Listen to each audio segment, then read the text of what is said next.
Hi guys, Nyesha here, and today I've got the second part of how to use thirds in your playing. So the last time we talked about how to use thirds melodically in your playing, but this time I'm going to be looking at a more harmonic use of thirds in your playing. So when you look at a chord, right, for instance, a C major chord, a C major chord can be thought of as a combination of thirds. So you've got a major third and a minor third. Right? So you can actually use this concept to build chords. But in this case, I'm just going to be using it just to make the chords that I already play sound slightly fuller and a lot better. So let's say you want to play a C major 7th, right? That's your C major 7th chord, right? Consists of C, E, G, and B.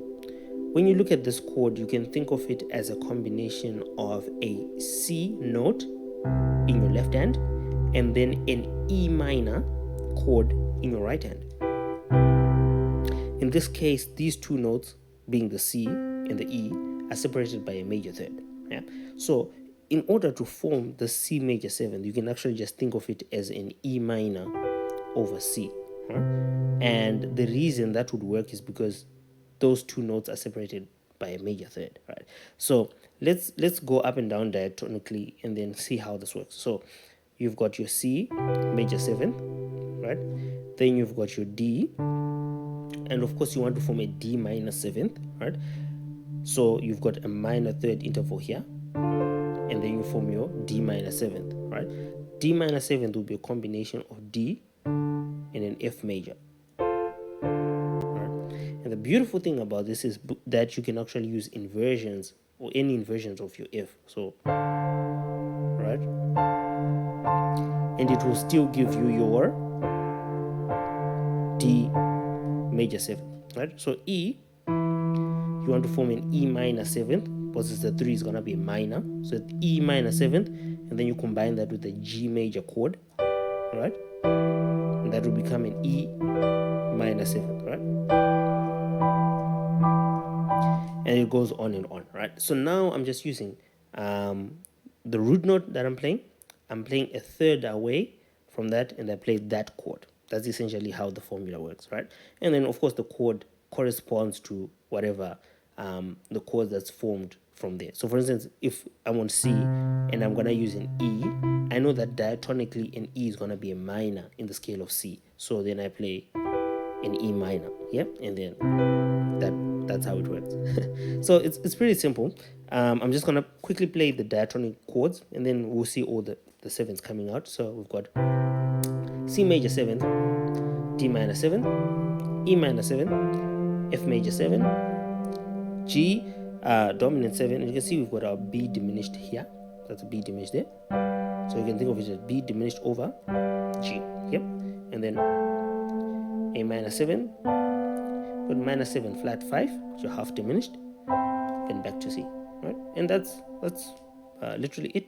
Yep. So I'm gonna quickly play something. Let's go to the key of maybe the key of D on this one.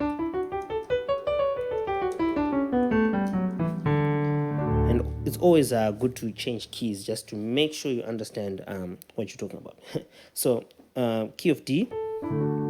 Let's say I want to do a simple movement, 1 5 6 4. So 1 5 6 4. Right? I could start off by playing a 3, right, in my chord hand, my right hand, right, and then all of a sudden I've got a D major 7. So now I have this.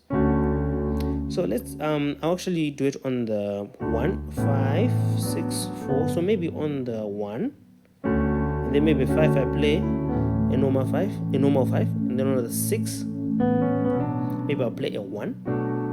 All right, because if I play a 1 with the 6 here, it becomes a B minor 7th, right? Right? That's your 4. On the 4, you could play a 6. Right?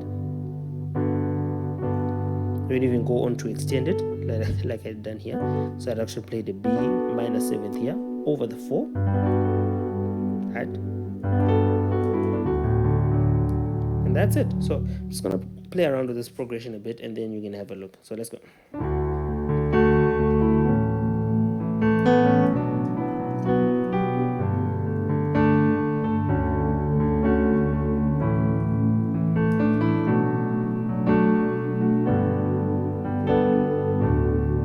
That's it. So thanks guys for taking the time to check out this tutorial. Be sure to or watch out for more tutorials. Thanks guys.